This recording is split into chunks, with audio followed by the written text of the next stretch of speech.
Mister India 1987 की भारतीय हिंदी भाषा की सुपरहीरो फिल्म है जो शेखर कपूर द्वारा निर्देशित और पूर्व के बैनर नरसिम्हा एंटरप्राइजेस के तहत बोनी कपूर और सुरिंदर कपूर द्वारा संयुक्त रूप से निर्मित है, जिसमें कहानी और पटकथा सलीम जावेद की जोड़ी द्वारा लिखी गई है, जो उनका आखिरी सहयोग था। उनके विभाजन से पहले अनिल कपूर, श्रीदेवी और अमरीश पुरी अभिनीत यह फिल्म एक विनम्र वायलिन वादक और परोपकारी अरुण वर्मा कपूर की कहानी बताती है, जिसे एक क्लोकिंग डिवाइस प्राप्त होता है जो उसे अदृश्यता प्रदान करता है। अपना कर्ज चुकाने के लिए अपना घर किराए पर लेते समय उसकी मुलाकात पत्रकार सीमा सोहनी श्रीदेवी से होती है और उसे उससे प्यार हो जाता है। इस बीच अपराधी मोगेम्बो पुरी की भारत को जीतने की योजना है। मोगेम्बो एक अपराधी है जिसका लक्ष्य भारत को जीतना है। अपने छिपे हुए द्वीप से वह अपने गुर्गों द्वारा किए जाने वाले सभी बुरे कामों पर नजर रखता है। उनका तकिया कलाम मोगेम्बो खुश हुआ, मोगेम्बो खुश है और मोगेम्बो की जय हो, जो उनके अधीनस्थों द्वारा उपयोग किया जाता है, उनके मंत्रियों पर उनके पूर्ण अधिकार को दर्शाता है। दूसरी ओर अरुण एक स्ट्रीट वायलिन वादक और परोपकारी व्यक्ति है, जो कैलेंडर नामक अपने रसोइये की मदद से 10 अनाथ बच्चों की देखभाल के लिए एक बड़ा पुराना घर किराए पर लेता है। अरुण शायद ही कभी गुजारा कर पाता है और उस पर कई कर्ज हैं, इसलिए उसने पहली मंजिल पर कमरा किराए पर देने का फैसला किया। सीमा, उनकी पहली किराएदार, एक स्थानीय पत्रकार है जो अंततः सभी से दोस्ती कर लेती है। अरुण को उससे प्यार हो जाता है। उन्हें एक पारिवारिक मित्र प्रोफेसर सिन्हा से एक रहस्यमय पत्र मिलता है, जिससे पता चलता है कि अरुण के दिवंगत पिता, जो एक प्रसिद्ध वैज्ञानिक थे, ने एक क्लोकिंग डिवाइस बनाया था जो इसके उपयोगकर्ता को अदृश्य बना देगा।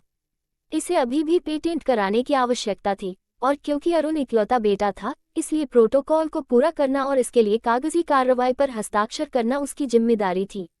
अरुण ने इसे एक अवसर के रूप में देखा और तुरंत डिवाइस प्राप्त करने की योजना बनाई। पत्र में निर्देशों के साथ और अपने वाद के साथ अरुण अपने पिता की पुरानी प्रयोगशाला में प्रवेश करता है। जब उपकरण सक्रिय होता है तो ये पहनने वाले को अदृश्य बना देता है जब तक कि लाल बत्ती पहनने वाले पर केंद्रित न हो। अरुण ने इसे गुप्त रखने का फैसला किया। एक किराएदार के रूप में कुछ महीनों के बाद सीमा को एक परिचित द्वारा आयोजित एक भव्य पार्टी में आमंत्रित किया जाता है, और वह एक प्रसिद्ध हवाईयन नर्तकी की आड़ में एक गीत प्रस्तुत करती है, जो पार्टी में आने में असमर्थ है। प्रदर्शन के बाद वह लगभग अपराधियों द्वारा मार दी गई थी, जो सोचते थे कि वह एक जासूस है, लेकिन अरुण उसके बचाव में आता है, खुद को एक अदृश्य व्यक्ति के रूप में पेश करता है और खुद को मिस्टर इंडिया के रूप में पेश करता है। सीमा बाद में अपने बचावकर्ता के प्यार में पड़ जाती है, हालांकि अरुण मिस्टर इंडिया के रूप में अपनी पहचान कुछ और महीनों तक गुप्त रखता है। एक दिन अरुण अपनी आपराधिक योजनाओं को विफल करने के लिए मोगेम्बो के एक गुर्गे को धोखा देने के लिए उपकरण का उपयोग करता है। वह घटना की सूचना अपने नेता को देता है। इसके बाद मोगेम्बो ने सार्वजनिक स्थानों पर खिलौनों के रूप में बम रखे हैं। टीना अरुण के घर पर रहने वाले अनाथ बच्चों में से एक जाल ढूंढती है और उन्हें पकड़ लेती है, जिसके परिणामस्वरूप उसकी मृत्यु हो जाती है। अरुण, सीमा, कैलेंडर और अन्य अनाथ बच्चों को मोगेम्बो की गुर्गों ने मुख्य संदिग्ध के रूप में पकड़ लिया और उसके सामने पूछताछ के लिए लाया। मोगेम्बो उन्हें प्रताड़ित करता है ताकि वह मिस्टर इंडिया की पहचान और डिवाइस का स्थान बता सके। जब मोगेम्बो ने 2 बच्चों को मारने की धमकी दी तो अरुण ने अंततः ये बात स्वीकार कर ली, लेकिन क्योंकि कैद के दौरान गलती से अरुण का उपकरण कहीं गिर गया, इसलिए वह खुद को साबित करने के लिए अदृश्य नहीं हो सकता।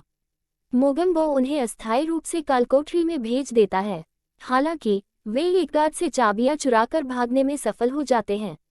इस बीच मोगेम्बो 4 अंतर्महाद्वीपीय बैलिस्टिक मिसाइलों को सक्रिय करता है, जो पूरे भारत को नष्ट करने के लिए तैयार हैं। अरुण ने उसका सामना किया, दोनों में लड़ाई हुई और अरुण ने बढ़त हासिल कर ली। लेकिन जैसे ही वह मिसाइलों को रोकने वाला होता है, मोगेम्बो चेतावनी देता है कि अगर अरुण सफल हुआ तो वहां मौजूद सभी लोग मर जाएंगे। फिर भी अरुण प्रक्षेपण को निष्क्रिय कर देता है और मिसाइलें लॉन्च पैड पर विस्फोट कर देती हैं। अरुण, सीमा, कैलेंडर और बच्चे भाग जाते हैं। मोगेम्बो का किला नष्ट हो गया और मोगेम्बो मर गया। ये है कुछ प्रसिद्ध डायलॉग मिस्टर इंडिया के। मोगेम्बो खुश हुआ, गई भैंस पानी में। ऐसी और फिल्मों की कहानी के लिए बॉलीवुड भारत को सब्सक्राइब करें।